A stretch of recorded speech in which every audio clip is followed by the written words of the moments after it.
Turning now to healthcare, General Bolduc, when it comes to healthcare, you have said it's time for a new health management model for Americans instead of disease management.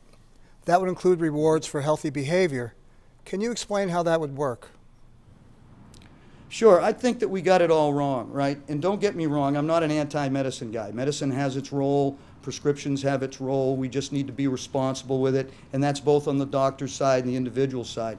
But I do believe that we have come wholly dependent on a disease management model that is focused on big pharma and big money and big medical money, and it's increased the prices of everything. I believe that if we go to a healthcare model and we start teaching our children to be healthy from day one, and we do it in our schools, and we do it in our communities, and we do it everywhere else, and we have it like auto insurance, like choice. My 30-year-old son doesn't need the same insurance as an 80-year-old, right?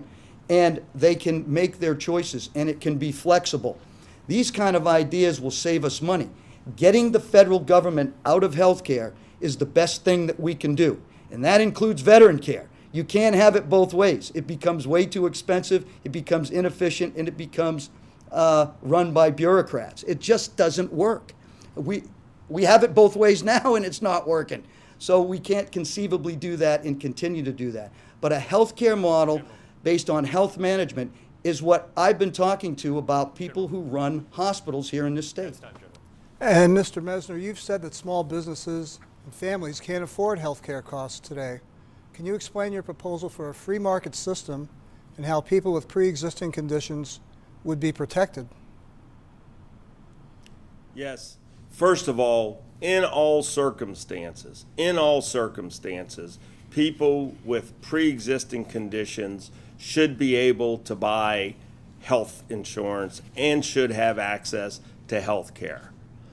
So I want to make that clear. There are many things we can do to improve the quality of health care, improve the accessibility of health care, and reduce the cost of health care.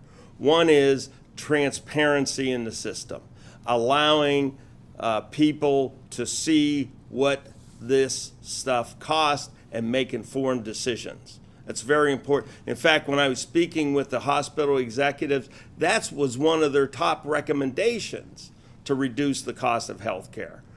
Secondly, tort reform. We must stop the frivolous lawsuits against the medical community. Thirdly, reduce the cost of prescription drugs. President Trump has made a huge step to do that with the executive order he signed. Thirdly, allow self-insurance across state lines, increase the competition in the insurance market, and allow market forces to work here.